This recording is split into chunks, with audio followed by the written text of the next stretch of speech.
I'm here today with Jim Stroud. He is the founder of Stroud Development, but he has in his career done a lot of things in seniors housing, and he's I'm not sure if I should say you're in your second, third, or fourth career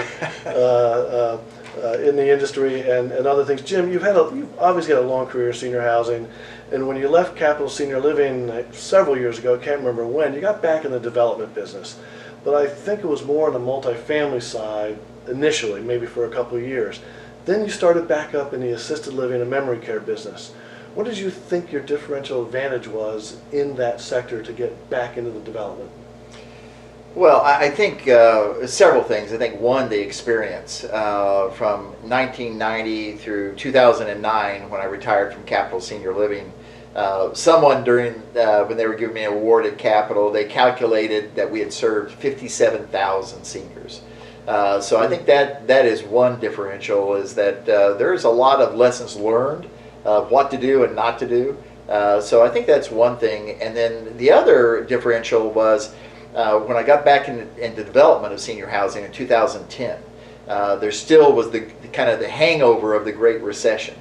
And so you had to have capital, access to debt. I had access to capital because I was using my own capital. And then the debt were lenders that I had been involved with for over decades. So when I came back to them and said, I want to get back into the development business of senior housing because I have an idea. And the idea was a new design and a new culture. And when I went to the lenders, they had faith in us and actually got pretty excited about it. So that's why we got back into it. Yeah, in 2010, I'm a little surprised to be excited because we were coming out of the recession and there really was not much development. But what were other providers, when you did this in 2010, what were other providers not doing right that you were able to exploit when you started developing? Well, we really took a year to work on our design. And we came up with a design that we believe is not only consumer preference, but it's also cost competitive. Because our mission was always to be able to build and serve the middle class. And we always looked at it that we had to be able to open our doors and be $300 to $400 less in rent and total all-in fees than the competition.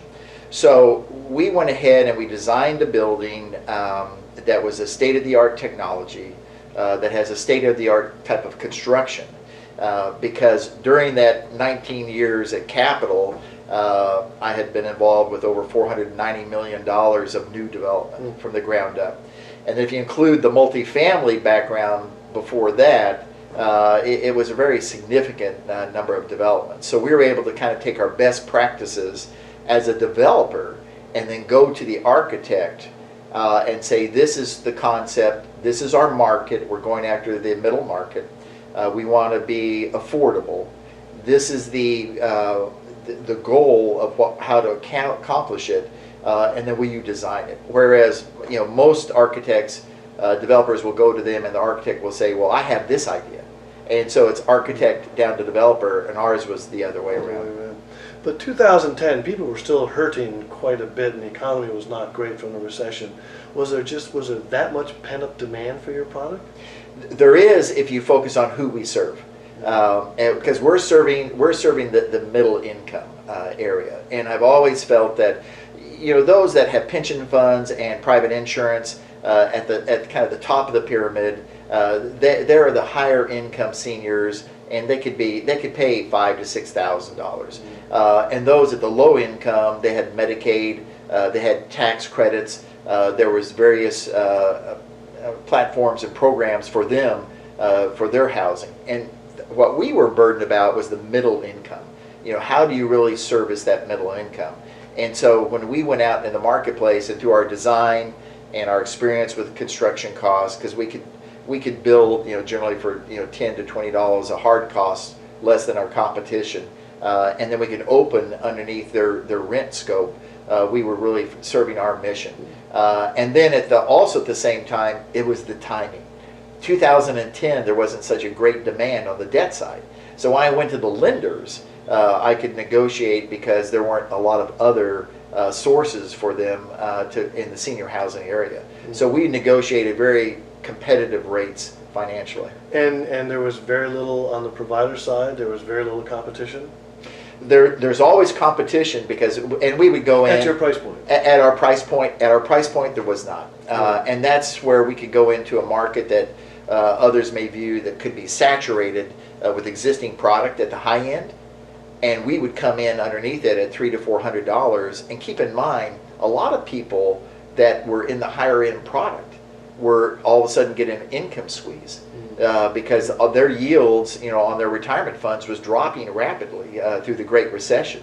So they were looking at how long can I afford this style of life, and is there a spin down issue? So we were serving those. So we were able to service seniors from the higher end that were coming down to the middle class area.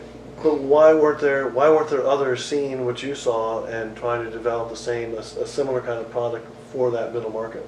I think it gets down to your equity source. We were building with our equity, and so we have a long-term hold mentality, and so we could go in and we could be very satisfied, with a 10% return.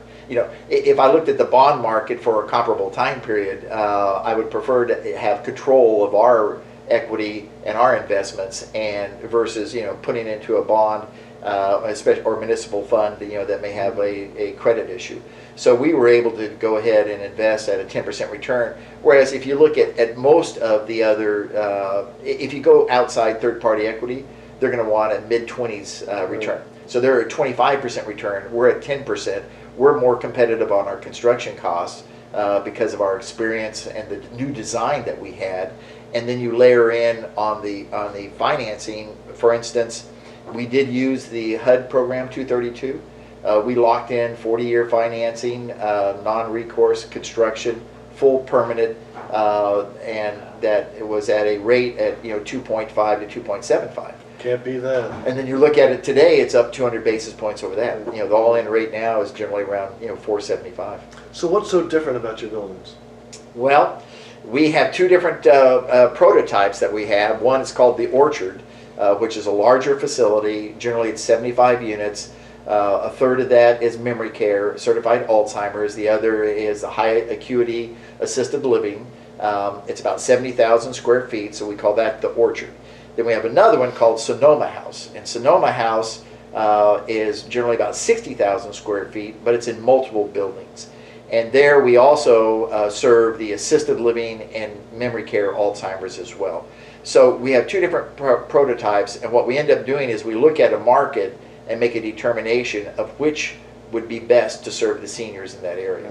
The other that's beyond the bricks and sticks, which is probably equal to the design quality, is the person-centered care. What I recognized during that 2010, there's this whole new movement in the skilled nursing area called the greenhouse. And Dr. Bill Thomas, who's Harvard educated, gerontologist, very focused on how to increase the quality of life in skilled nursing. And the mindset was called the greenhouse. And they actually designed a house that could provide skilled nursing. It was generally designed for 10 residents, and we really looked at that and analyzed it and digested it, very similar to when we co-founded Capital Senior Living back in 1990, and then determined that model, we could change it for assisted living memory care, and it really became person-centered care, and it's a name that I think you're going to hear more and more about. And what that's going to do is really drive the value for our product. We've always recognized it starts with the bricks and sticks, but that's the start. The key to it is what you deliver. And that's one reason I think Capital Senior Living, we focused on a culture of really quality care and empowering employees. And that's why the executive team has an average of over 14 to 15 years, because that culture worked, and it's grown, and it's worked in the public market. What I'm doing now is really growing a culture that's going to work in the private sector. Could be public, but that's not our focus, but the private sector that will be the next generation culture to serve the baby boomers. Mm-hmm. Now, let me play devil's advocate a bit. I know the greenhouse for nursing homes, but is there any kind of inefficiency, operational inefficiency of having on the same campus but several smaller buildings? It's interesting because the greenhouse is really an add-on product. So you take an existing campus, as you mentioned, and you do an add-on. What we're able to do now is with Sonoma House, we're able to, in Texas, you can build a licensure called Small House. It's actually called Small House. And it's for less than 17 residents. So you can have 16 residents or less. And then what you're able to be is much more efficient on your building costs. You can reduce your building costs because you don't have to have as many items that you do in a larger facility. And then what we end up doing is we build a neighborhood. So we're not just building one community. If I just built one community, one house, it would be inefficient. But what we're able to do is we come in and we build a neighborhood of these houses.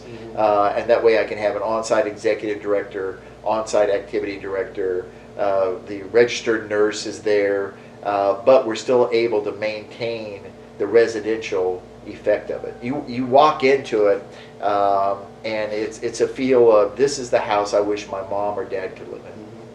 And one last question. After the Great Recession, everyone was doubling their expected fill-up times on new construction. They got really aggressive many years ago, and lenders were requiring that. Are you finding you are filling up faster than you expected? We're really filling up as expected. Because the one thing... But better than the industry averages? Better than industry averages. And again, Steve, it's not that we're smarter or brighter or more capable. It's the fact that... Oh, you're very kind. But, when you serve 57,000 seniors and you've been doing it for 19 years, you kind of realize, where the pitfalls are and what to do and not to do. And the number one thing for us is it's a combination, starting with the design, starting with the construction technique, starting with the actual culture, and then having a rent that's competitive where we're $300 to $400 below the competition. And our theory is, with the right culture, a newer product, and better designed, and at the right rent. And we're not looking to increase the rent. I mean, we're not looking, even though we could price above the market in certain situations, we still come under the market because we don't want to lose focus of what our goal is, and that's to serve the middle market. Well, I hope you have many more years of serving. Well, I appreciate it. All right, Thank you, Steve. telling me about all this.